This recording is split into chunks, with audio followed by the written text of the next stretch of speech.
इस 2017 के पहले उत्तर प्रदेश में खुलेआम बूचड़खानों में गाय काटी जाती थी, गौ तस्करी होती थी।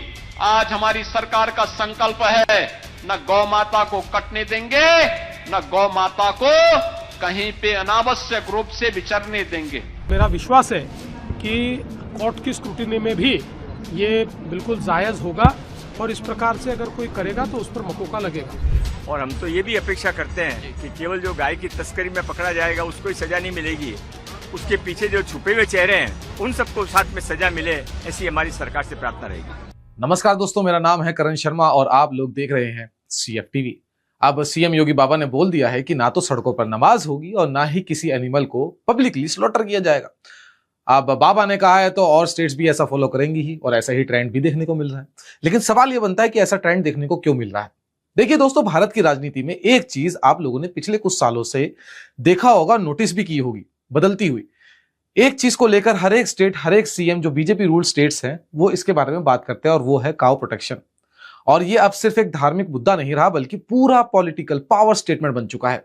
और इस ट्रेंड की शुरुआत सबसे एग्रेसिवली उत्तर प्रदेश के मुख्यमंत्री योगी आदित्यनाथ ने ही की थी और वही मॉडल अब धीरे धीरे महाराष्ट्र से लेकर बंगाल तक फैलता दिख रहा है। गौ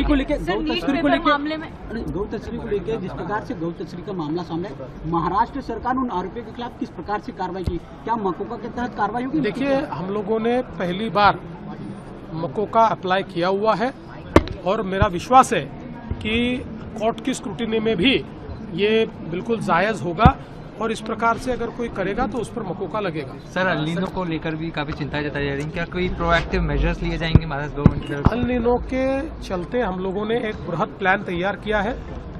चूंकि अल नीनो के कारण सेक्टोरली अलग अलग प्रकार से बारिश होगी, कहीं बारिश का डेफिसिट बड़ा भी हो सकता है, उस दृष्टि से जो एहतियात बरतने चाहिए उसका प्लानिंग हमने किया। तो दोस्तों, सबसे ताजा मामला महाराष्ट्र का है, जहां बीजेपी विधायक नीतीश राणे ने गो तस्करी और अवैध बूचड़खानों पर ऐसा क्रैकडाउन अनाउंस किया है जिसने पूरे पॉलिटिकल इकोसिस्टम में हलचल मचा दी है।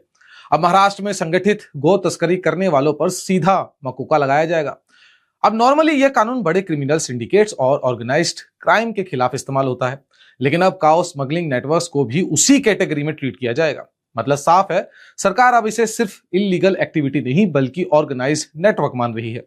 सुनिए खुद मिनिस्टर मंगल प्रभात लोधा ने इसको लेकर क्या कहा। फैसले को महाराष्ट्र जैसे राज्य में कितना निर्णायक मानते हैं?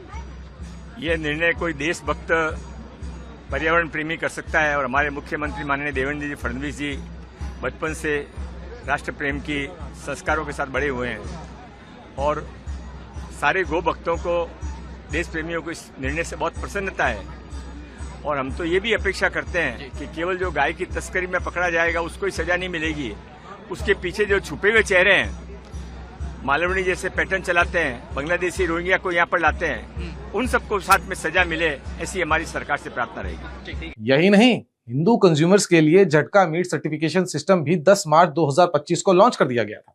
मल्लार नाम का प्लेटफॉर्म दुकानों को ऑफिशियल सर्टिफिकेट देता है कि उनका मीट झटका प्रोसेस से तैयार हुआ है या नहीं। यानी अब फूड हैबिट्स और रिलीजियस आइडेंटिटी भी धीरे धीरे पॉलिटिक्स के सेंटर में आ चुकी है।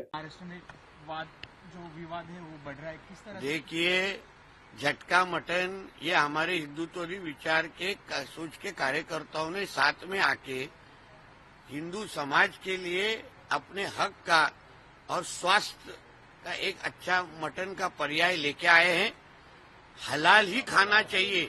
ये जो कोई जोर जबरदस्ती सालों साल हो रही है, या तो हलाल खाओ या तो आप खाए, या तो दूसरा पर्याय नहीं, ऑप्शन नहीं, ये जो बार बार बोला जा रहा था उसको एक अच्छा पर्याय, ऑप्शन लेके आए हैं कि बाबा आप झटका मटन खाइए जो हलाल नहीं होगा। अभी हलाल खाना ये हिंदू धर्मों में लिखा नहीं है, ये इस्लाम धर्म में लिखा है।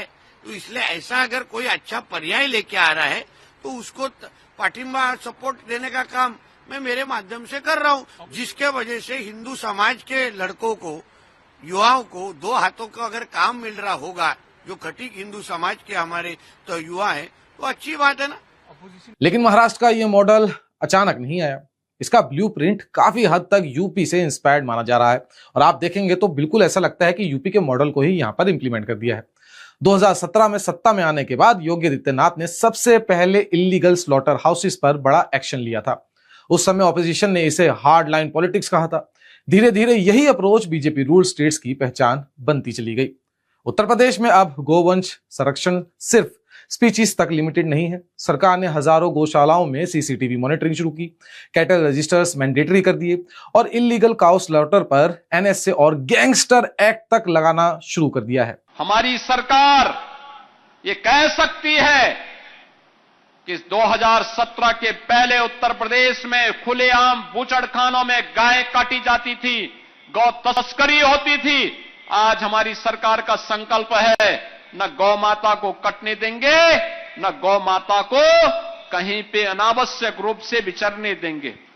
7,700 से अधिक निराश्रित गौ आश्रय स्थल हमारी सरकार चला रही है। 15 लाख निराश्रित गौ वंश के लिए संरक्षण गृह हमारी सरकार ने बनाए हैं और 3 प्रकार की स्कीम हमारी सरकार चला रही है। एक सरकार के द्वारा संचालित निराश्रित गौ आश्रय स्थल या काना उपवन, और दूसरा मुख्यमंत्री सहभागिता योजना के माध्यम से कोई किसान अपने घर में 4 गोवंश रखेगा, निराश्रित गौ आश्रय स्थल का हम हर महीने उसका वेरिफिकेशन कराते हैं। हर गाय को हर महीने 1500 रुपए सरकार की तरफ से उसके गाय के खर्चे के लिए पशुपालक को उपलब्ध करवाते हैं।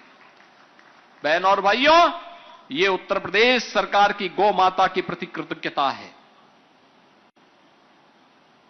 तीसरी स्कीम, कुपोषित परिवारों को, जिस परिवार में माता कुपोषित है, बच्चा कुपोषित है, एक ब्याई हुई गाय निराश्रित गौ आश्रय स्थल से उन्हें उपलब्ध करवाते हैं और 1500 रुपए हर महीने भी उपलब्ध करवाते हैं, जिससे वह परिवार हिष्ट पुष्ट हो सके, सुपोषित हो सके और उसका विकास का लाभ आने वाले समय में वह देश को दे सके। और यह कार्य आज सफलतापूर्वक हम आगे बढ़ाने का काम कर रहे हैं।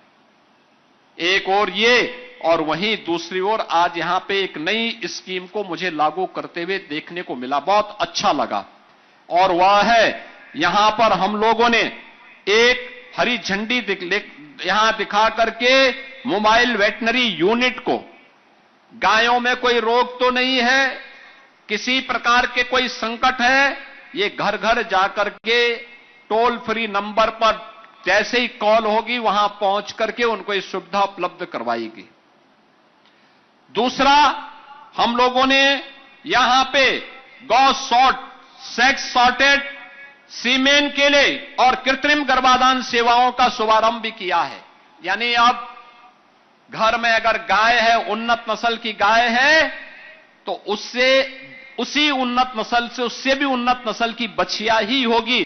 90% इसकी गारंटी देने के लिए इस स्कीम को उत्तर प्रदेश सरकार ने लागू किया है। आज मुझे यहां पर इसको लागू करते हुए प्रसन्नता की अनुभूति हो रही है। यानी दोस्तों, मैसेज क्लियर था। काउ प्रोटेक्शन अब सिंबॉलिक पॉलिटिक्स नहीं बल्कि हार्डकोर एडमिनिस्ट्रेटिव एजेंडा बन चुका है। अब इसी चेन में सबसे इंटरेस्टिंग एंट्री पश्चिम बंगाल की मानी जा रही है, क्योंकि बंगाल हिस्टोरिकली उस पॉलिटिकल स्पेस का हिस्सा नहीं रहा जहां बीजेपी की काउ पॉलिटिक्स उतनी स्ट्रांग मानी जाती थी या उतनी स्ट्रांग मानी जाती है। अब चेंज होने लगा है और वहां का नैरेटिव भी तेजी से बदल रहा है। शुवेंदु अधिकारी के नेतृत्व में बंगाल में पुराने पशु वध कानूनों को एग्रेसिवली लागू करने की बात हो रही है। नए रूल्स के मुताबिक बिना फिटनेस सर्टिफिकेट किसी भी एनिमल को स्लॉटर नहीं किया जाएगा। सिर्फ वही एनिमल्स स्लॉटर के लिए एलिजिबल होंगे जो 14 साल से ज्यादा उम्र के हों और पूरी तरह अनफिट घोषित कर दिए गए हों, यानी कि ना तो वो ब्रीड कर सकते हैं ना कोई काम कर सकते हैं। पब्लिक प्लेसेस पर एनिमल स्लॉटर पर भी स्ट्रिक्ट रेस्ट्रिक्शंस लगाए गए हैं। यानी अगर ध्यान से देखा जाए तो महाराष्ट्र, यूपी और बंगाल तीनों राज्यों का मॉडल अलग जरूर है थोड़ा बहुत, लेकिन कोर मैसेज ऑलमोस्ट सबका सेम है। पॉलिटिकल एनालिस्ट मानते हैं कि बीजेपी अब काउ प्रोटेक्शन को सिर्फ रूरल इशू नहीं बल्कि वाइडर हिंदू आइडेंटिटी पॉलिटिक्स के साथ जोड़कर देख रही है। यही वजह है कि गौ सुरक्षा अब स्पीशीज से निकलकर लीगल फ्रेमवर्क, सर्विलांस सिस्टम्स और सर्टिफिकेशन मॉडल्स तक पहुंच चुकी है। हालांकि क्रिटिक्स का कहना है कि इस तरह की पॉलिटिक्स से सोशल पोलराइजेशन बढ़ सकता है और मीट इंडस्ट्री से जुड़े लोगों पर असर पड़ेगा ही पड़ेगा। वहीं सपोर्टर्स का आर्गुमेंट है कि ऑर्गेनाइज स्मगलिंग और इलीगल स्लॉटर पर स्ट्रिक्ट एक्शन जरूरी है और यही गवर्नेंस जो स्ट्रांग होती है उसकी पहचान होती है। अब एक बात तो क्लियर है 2017 में यूपी से शुरू हुआ काऊ प्रोटेक्शन मॉडल अब नेशनल पॉलिटिकल टेम्पलेट बनता जा रहा है। महाराष्ट्र ने इसे ऑर्गेनाइज क्राइम एंगल से जोड़ा, बंगाल ने लीगल रेस्ट्रिक्शंस टाइटन किए और यूपी पहले से ही इसके लिए एग्रेसिव एग्जाम्पल बन चुका है। अब आने वाले समय में सवाल सिर्फ इतना ही नहीं रहेगा कि कौन काऊ प्रोटेक्शन की बात करता है, अब सवाल यह होगा कि कौन सबसे ज्यादा सख्त एक्शन लेता है। बाकी आपका क्या मानना है हमें कमेंट सेक्शन में जरूर बताइएगा। अगर आपको ये वीडियो पसंद आई तो लाइक करें, शेयर करें, कमेंट करें और चैनल को सब्सक्राइब करना ना भूलें ताकि हम ऐसी और वीडियोस आपके लिए बनाते रहें। तब तक के लिए जय हिंद।